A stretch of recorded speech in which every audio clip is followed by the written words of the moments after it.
Raffles London is located in what was the old War Office building, known today as the OWO. Designed by British architect William Young, the War Office was built on the site of the Palace of Whitehall, which was home to English monarchs. It was built in the Baroque style and completed in 1906. The building housed 2,500 government and military officials. Sir Winston Churchill was Secretary of State for War from 1919 to 1921 and had offices in the building.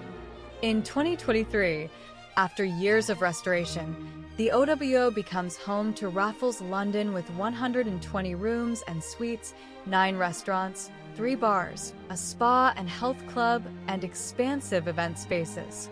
Step back in time and explore the captivating history of the Old War Office in a unique public access heritage tour at Raffles London at the OWO.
The dome itself is 3 stories high, right in the middle of the building.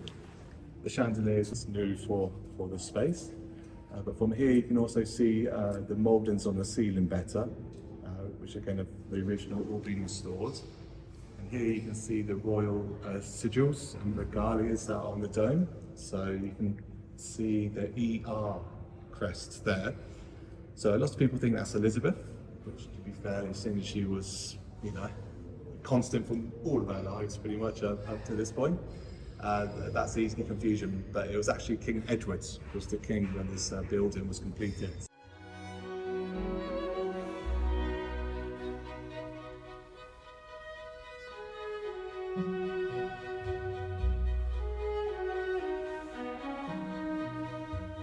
Actually names this room the Haldane Suite, actually after the first person whose office this was. That was the Viscount Haldane. He was actually a big pioneer, and he was the person that's been credited for saving or modernising the British Army before First World War and thus saving it during the First World War. Because historians reckon that without the changes he made, that the British Army would have collapsed during the First World War. It was not suited to the trench warfare, and then it would have been a very different story what happened. He was also a big pioneer for the use of aircraft in First World War, so precursor to the RAF. These cage ones, which are either end of the corridors. So the cage part of it, the outside, is actually the original exterior from 1906. But thankfully the lifts themselves are very modern. You don't have to worry about that. We've got these mosaic floors, which are all original, being installed as well. So that again is from 1906, but each little square has been individually hand laid. It's not blocks of them, it's each individual piece. And there's 2.5 miles of corridor. These steel rails are the original ones as well. So that's where all the telephone cables used to run underneath through the building.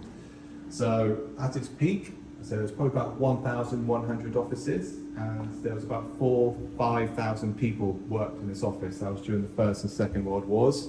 So lots of phones, lots of people running around. They used to have messenger in the corridors delivering messages between the rooms, and they used to have people on bikes going up and down the corridors. This is the Poppy Suites. So this one used to be actually a balcony. This was probably a smoker's balcony at the time, I call it. We've actually added this glass floor in and added this sculpture in.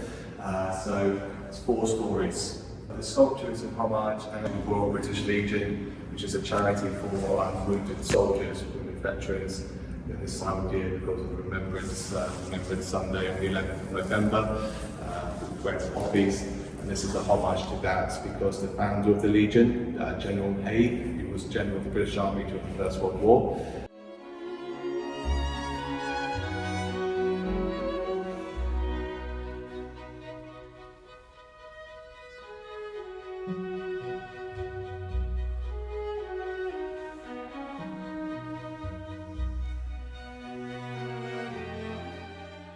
We call this the Granville Suite. So it's named after Christine Granville, who was a spy, female spy during the Second World War, and Churchill's favourite spy. So again, the wood panelling, the marble fireplaces are original.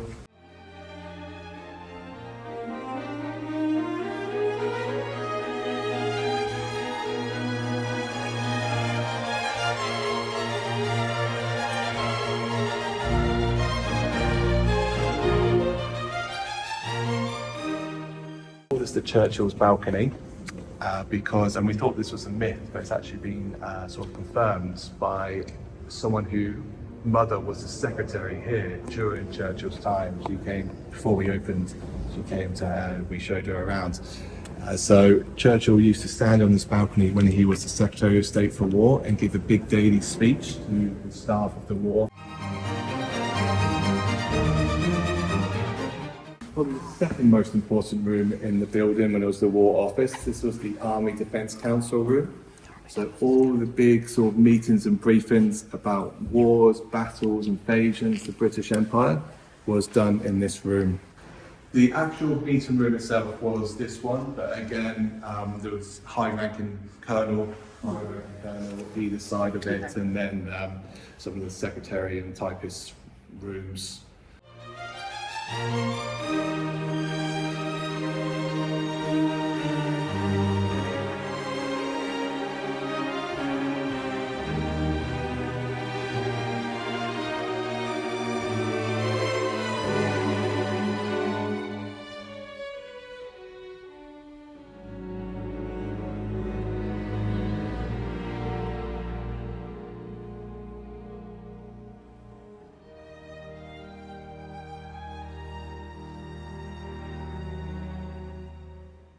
This is the bunker level. Probably not so much bomb-proof now as it apparently was back in 1906.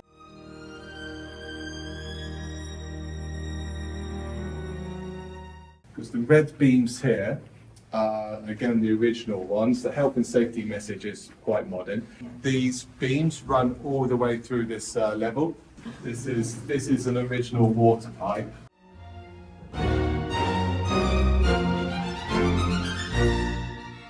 These rooms were the night security and the night clerk rooms were based on this level.